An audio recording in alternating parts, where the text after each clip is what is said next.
What's up, guys? Welcome to GoGo Motoring YouTube channel.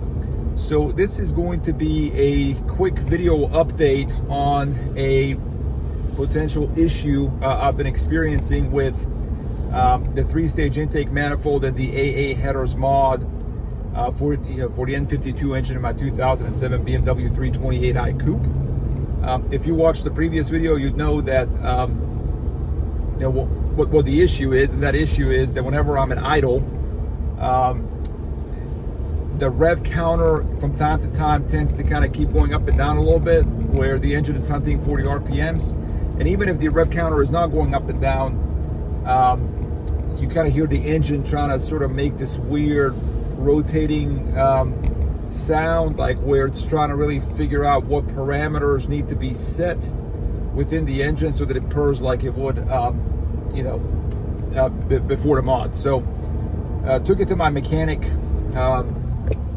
who informed me this is actually a common issue if you install the AA headers and replace the catalytic converter, that the O2 sensors sort of start tricking the engine computer up a little bit, and the engine computer can never really kind of sort it out, exactly what what state the engine needs to be in. So there are a couple of different ways to try to fix this issue, and the way we've tried to fix it is by simply resetting the adaptions for the engine.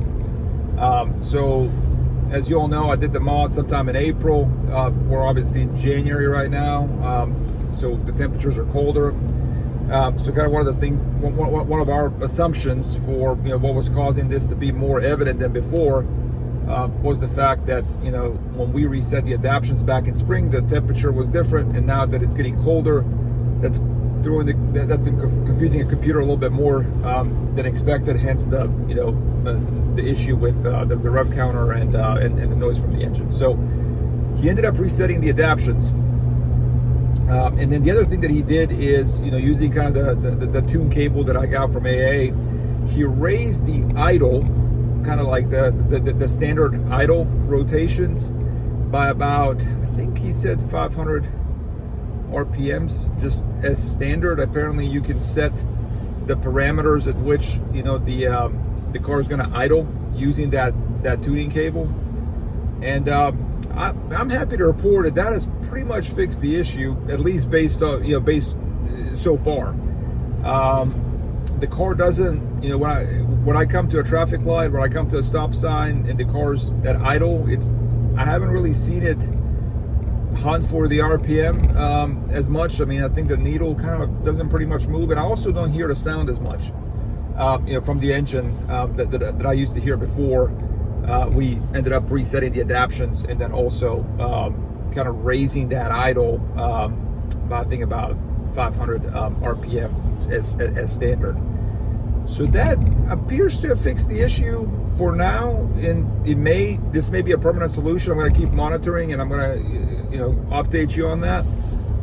It is also worth noting that if that doesn't work, really the other thing that we were going to try to do is to install some spacers where the O2 sensors are, to kind of move them a little bit, to kind of change the distance between where they are now in stock form and where the engine's at.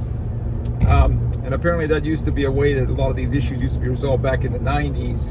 And that's what Active Auto Works has actually recommended, is that we end up installing some spacers near the O2 sensors to effectively, trick the engine a little bit, and so it's not going kind of through that continuous process of trying to update not update, but change the RPM levels at idle. So for right now, I don't think I'm going to go through with that.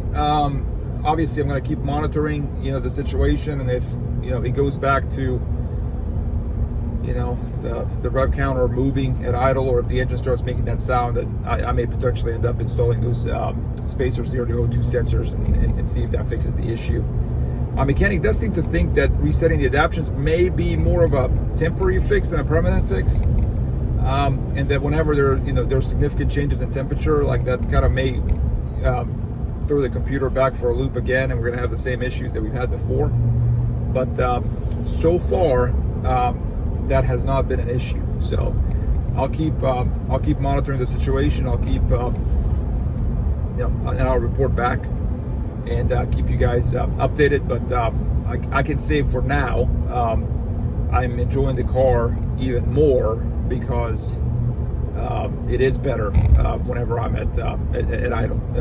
Again, the rev count is not moving as much, if at all, and also there's not that annoying sound coming from the engine. So I'll keep you posted. If you like this video, give it a thumbs up, leave a comment below, subscribe to my channel, and stay tuned for more videos. Thanks, guys.